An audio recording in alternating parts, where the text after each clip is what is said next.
Ukrainians are putting up fierce resistance to the enemy and listening for news from the White House. And just before Viktor Orbán's meeting with Donald Trump, the American leader said something that has revived Kiev's hopes for peace. Russia and Ukraine, we haven't gotten there yet, but I think we've made a lot of progress.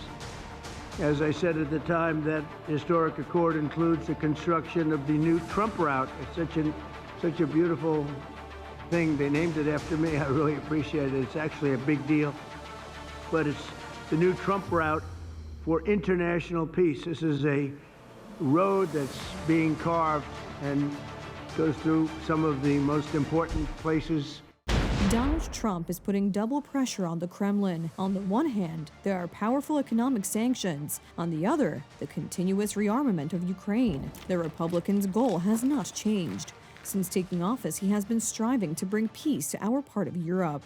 To bring about a ceasefire to end this war, a possible ceasefire with Russia, given the weakening Russian economy and the internal problems facing Putin, is indeed one of the solutions that Trump is pushing very hard for.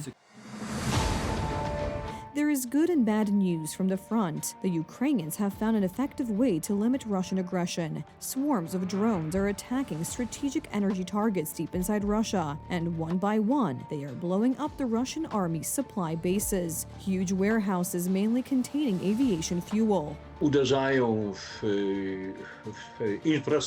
They are striking critical Russian infrastructure, mainly refineries and power plants, in order to disrupt fuel supplies to the front as much as possible. I think this is a well-prepared Ukrainian operation, and it seems that Western intelligence, both NATO and American, may also be helping the Ukrainians in this. At the same time, heavy fighting is ongoing in Donbass, in eastern Ukraine, for Pokrovsk, a strategic city in the region. Here, hostile Russian forces have a huge advantage and may soon take complete control of it.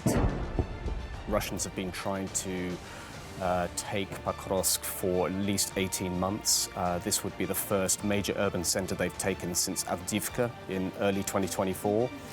So it would feed into this narrative that President Vladimir Putin wants to project, and that is that his forces are moving inevitably westward and their victory is secure. Nothing is decided yet, although it is an uneven fight.